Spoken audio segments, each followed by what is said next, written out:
With talks that the NHS is at breaking point, it's been reported that middlemen are changing the NHS. £500 million a year in fees in agency staff, with even one group given a free trip to the Caribbean. NHS England spent £3 billion of its total £136 billion budget on agency staff. It's using also locums. They're using them one locum I read earned about £17,000 a month after he quit his job within the NHS. And there's loads of staff shortages as well, as workers are striking due to low pay. Atul, what's your view on the NHS in terms of its spending? Is it totally out of control? Is it a bottomless pit? No, far from it. What we're seeing is just a straightforward example of failure to train enough doctors and nurses and to pay them properly. At the moment in the NHS, there are 133,000 vacancies. In social care, there are 165,000 vacancies. Satisfaction with the NHS is at an all-time low, 36%. But under this model, just under the last year of the Labour government in 2010, it was at an all-time high, with 70% people saying they're satisfied. No one had to wait. No one had to wait months and months for an operation. You could get an ambulance, you could see a GP, or the majority of the targets were being met. That says this isn't about the fundamental model. It worked. It worked quite recently. It's because we're not paying people enough, we're not training enough people, and fundamentally the underlying problem at this point is resources. Reform is always useful. Reform can always make things more efficient. However, this is fundamentally a resources problem. You think? You don't really, Ben, what do you think? Well, I mean, I think I largely agree with what Atul says. I mean, I think we are underpaying the staff. With, if you do a comparison between what doctors and nurses get paid in the UK by the NHS with what they could earn, obviously in the private sector, because the NHS is in competition with the private sector, but with, the public sector in Canada and Australia, they are woefully underpaid. And our cost of living and taxes in this country are higher than those two countries. So there is something that's gone wrong in the pay structures, and I completely agree.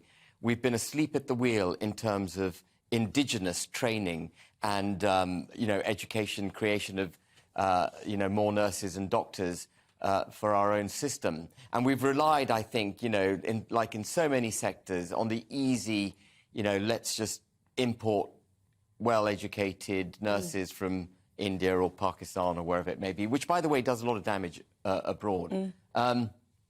But the only point of difference I think I've got with Atul is that the NHS is so vast now, it's become such a sacred cow, and the job it has to perform has become so difficult. We've got a rising population. When the NHS was set up, we had a population of around 38 million. It's now 68 million. It's still free at the point of delivery. Very few checks are done. There is a large bureaucracy. The machine seems to me to be out of control. And there needs to be, I think, a root and branch reform of the bureaucratic administrative side of the NHS to cut costs and investment in the delivery side. And there's one other point I just want to make. The pharmaceutical companies here are getting a free ride. Even generics have to effectively be bought very expensively locally in the United Kingdom or from suppliers in the US or whatever it is, but effectively from OECD countries. You can buy branded generics very cost-effectively. So you're talking paracetamol, things like that? Yeah, you can buy them really cost-effectively from India, from Pakistan. Why don't we open up the purchase of pharmaceutical products to genuine international competition? Well, don't you think they could take control of the procurement anyway? And even if it was localised rather than going abroad, because we could probably buy from ourselves if we did it properly. But they could take advantage of economies of scale. But because I think it's so fragmented, different health trusts, one doing this, one doing another, if they worked more as a group, they would be able to get better deals and better prices for things. I think there is a lot of group purchasing in the NHS. I think the challenge are the rules, as Ben has said, about where you can buy from and what's appropriate to buy from. I think where do you base that from, though? Because I'm thinking that they seem to be doing ad hoc purchases of things instead of working as a proper. But I think for lots of drugs, for things like antibiotics, there is a central purchasing function in NHS England. There's a central certification function which sort of says whether something is permissible or not. And I think there could be flexibility to buy from different sources, but So how are they getting caught out then, spending a fortune on things like paracetamol? Well, I'm not sure that in terms of the overall spend, I mean, it's big. Everything to do with the NHS is big numbers, so it'll be millions, but I'm not sure it's billions that we're out of pocket for. Things could be improved, but I think the key challenge at the moment is you have to fix the resourcing issue with pay and staff retention in the NHS. Got to unblock the pipeline, because with all those vacancies in social care, that's part of what's backing people up into hospital beds, which means that the flow through in our health system isn't working. Got to unblock social care, and then I think it's absolutely right to look at reform and how patients are empowered and how patients' voices, how patients can have a greater say in the healthcare they receive. But until there's enough staff to even basically man wards. No, I think, look, we've got a shortfall of doctors of about 12,000, we've got a shortfall of nurses of about 50,000, and a lot of them leaving because of the way they're being paid. And then a lot of that money, which they could potentially be paid better by, is being handed out to a lot of EDI jobs, so equality, diversion and inclusion. Yeah, there's a lot of money going to that. There's a lot of money being wasted on procurement. If you look at the most kind of the highest sort of number where you could look at sort of numbers of people working in diversity inclusion, I think it's in the sort of low hundreds, and it comes to a big number. But it should cease. It comes to sort of 20, 30, the pennies, the pounds look after themselves. But the actual cost of being able to fill the 133,000 vacancies is just shy of £4 billion.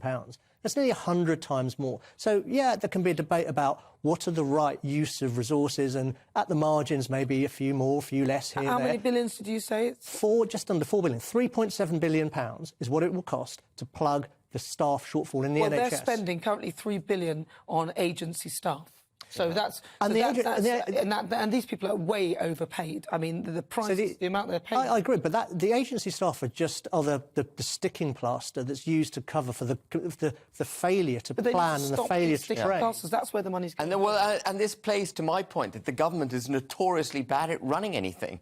You know, the NHS has effectively been in government control. But with respect, Ben, during the 2000s, under the Labour government, the NHS went from being in a comparable... There was a lot of subcontracting going on under the Labour government. They paid the private sector a lot to plug holes. And there's room for improvement on all those PFIs. So some of those deals weren't great. However, public satisfaction with the NHS was at 70%. Yeah. You could see a GP. Your operation was on time. I think it's at 60% now. Yeah. I mean, we could be squabbling with it's less than... No, on the British Social Attitude Survey, which is the Blue Ribbon Survey, 70% satisfaction in 2010. Last year's figures are 36%. It's almost half. So it's gone down. So, I mean, I think there is a post-lockdown issue going on as well. You know, cardiac patients, cancer patients were ignored. But it was a mess before that. It was a mess before that. And I think it's been a perpetual mess most of my life. We talk about now, looking back at the Labour government, you know, saying, you know, satisfaction levels were quite high. But I remember every winter there was an NHS crisis, and that just goes on. And I do think we need an honest discussion about root and branch reform of the NHS and the way it operates. You know, you can't go from a population of 38 million to 68 million and growing quite fast. But you know, we had net inflow of migrants of 500,000 last year. That's all going to be a burden on the NHS and housing. We're going to talk about housing. Well, yes, all these subjects are interrelated. Increased population does make a difference, but the population wasn't that much. The population today isn't that much higher than it was back in 2010. It was 1 million, 2 million higher. No. It's about 6 million higher. No, it's a lot higher. It's massive. However, when it comes to funding our public services, that migration brings in net 7 billion, 8 billion extra a year. I think listening to you, a lot of the things you're saying, you're slightly saying, oh, it's only a bit here, or it's only a bit there. Only a bit here and there, here and there, here and there adds up to a lot.